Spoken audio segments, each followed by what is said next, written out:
Assalamualaikum warahmatullahi wabarakatuh. Perkenalkan, nama saya Nur Fadila Amanda Putri.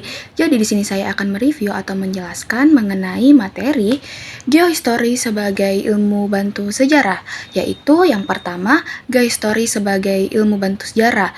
Bagi sejarawan, dunia adalah peradaban, sedangkan bagi geograf, dunia merupakan permukaan bumi. Geograf mempelajari masa lampau meliputi persebaran suatu gejala manusiawi seperti agama, dialek, kekuasaan, dan masalah-masalah yang menyangkut lokasi letak kerajaan kuno.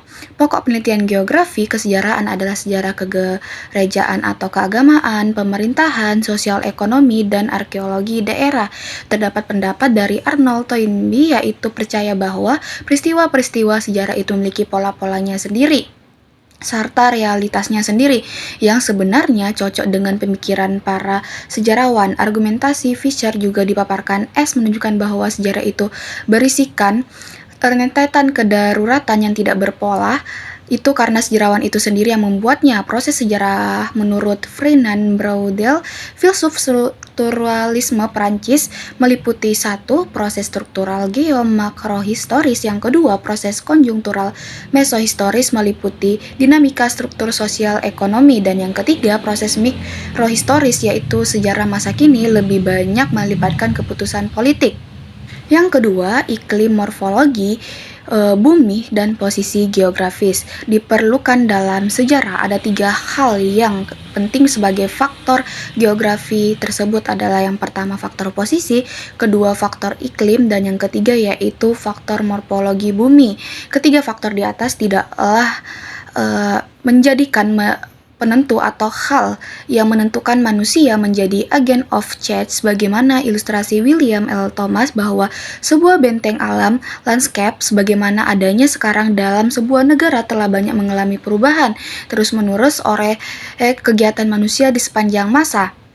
Perlu dicatat dalam sejarah bahwa suatu negeri atau sebuah batasan wilayah berdasarkan posisi geografis dapat mengalami perubahan di sepanjang perjalanan waktu dari tahun ke tahun dan abad ke abad. Sebagai contoh, semula di daerah Kalimantan Selatan saja, semula prediksi kerajaan negara memusatkan kota pemerintahan di kawasan Amuntai Kahuripan. Anggap saja kejadian sekitar abad ke-13 Masehi dengan kemegahan Hinduisme, Candi Agung, atau dikenal masa pemerintahan legendaris mitologi Raja Surya Nata, Junjung Bui, hingga periode zaman Putri Kelungsuh.